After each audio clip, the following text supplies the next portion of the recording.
Hi guys, it's time for chapter 4 of Junie B. Jones Smells Something Fishy. Remember yesterday Grandma was going to give her something. Grandma was going to give her a pet that she could use, and not a raccoon, and not a dog, and not a canary. So let's see what it is now. Yuck! It's a worm! It's a worm! Get it off me, Grandma! Get it off right now! I yelled. Grandma Miller quick took back the worm. For heaven's sake, Junie B., what in the world is the matter with you? It's just a baby earthworm. Look how teeny he is. This little feller would make a perfect pet. I did a huffy breath at her.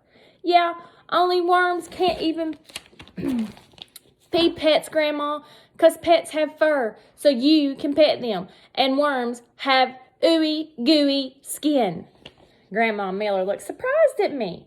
Don't be silly, she said. Not all pets have fur. My bird Twitter doesn't have fur, and he's a pet. And goldfish don't have fur, and hermit crabs don't have fur, and lizards don't have fur, and I covered my ears with my hands. Okay, enough with the fur, I said. But worms don't have eyes or ears either. And they don't have legs or tails or feet or necks. And they don't chirp or bark or cluck or meow. And so, what kind of crazy pet do you call that? Grandma Miller thought and thought. Then she smiled really big.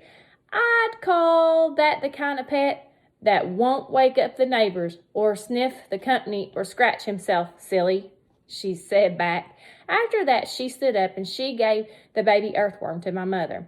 I'll leave this little guy with your mother for now, she said. You can think it over and see if you want to keep him. I'll check back on her with her later.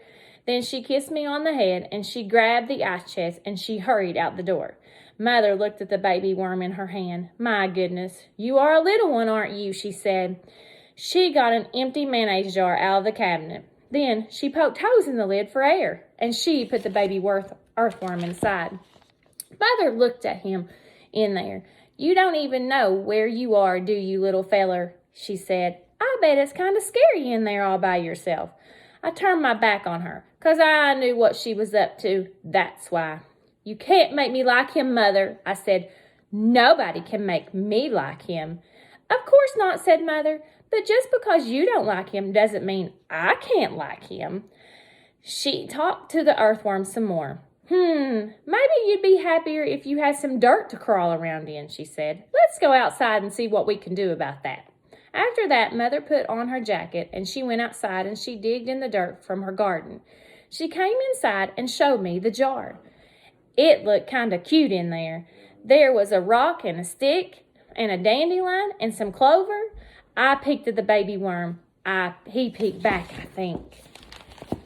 Yeah, only I still don't like him, I said kind of softer. I rocked back and forth on my feet. And anyway, even if I did like him, I don't know what worms eat. And so what would I even feed that guy? Mother ruffled my hair. Are you kidding? That's the best part about worms, she said. They get all of their food right from the soil and you don't have to feed them anything at all. Just then, my baby brother started to cry. Oh, the baby's crying, she said. Here, take this. Then quick, she handed me the jar, and she ran it right out of the room.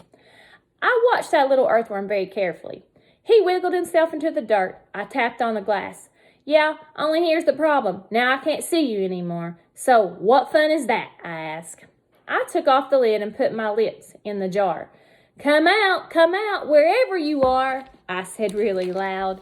Then I waited very patient, but the worm did not come out. Hey in there, don't you even know I'm talking to you?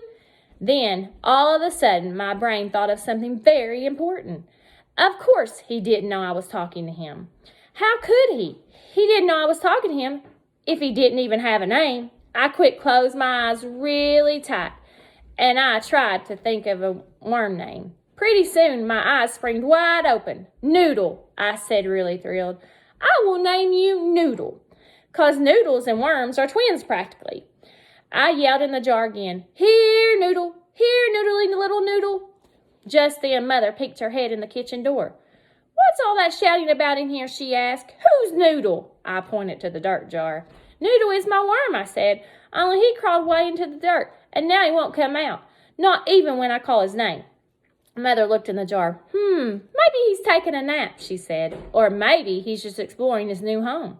I tapped on my chin. Maybe, I said, or maybe he might be looking for some friends to play with.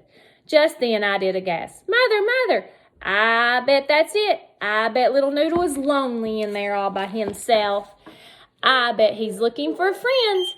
I zoomed to the closet speedy fast, and I put on my sweater. Hold on, little Noodle. Hold on. 'Cause I can help you with this problem, I think. After that, I grabbed Noodle's jar, and me and him zoomed outside to the garden again. Friends do not come easy. First, I tried to catch a butterfly, but it quick flied away. Then I tried to catch a grasshopper, but it wouldn't stand still. Also, I tried to catch a cricket and a gnat and a lizard, but those guys would not cooperate either. Finally, I sat down in the grass really glum. I am a flop at this job, I said. Only just then, I saw something very wonderful. And it's called 3 ants were walking in the grass. And they were carrying a cheese puff on their head. My mother got very thumping. Noodle, hey Noodle, I found your friends. And they brought a delicious cheese snack. After that, I picked up the ant and the cheese puff, and I dropped them right inside the jar.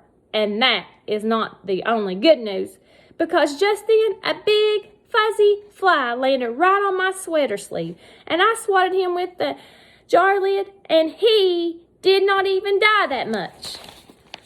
I put him in the jar too. Then I danced and danced all over my yard, because now Noodle had friends, and I had pets for pet day, and that is called happily ever after.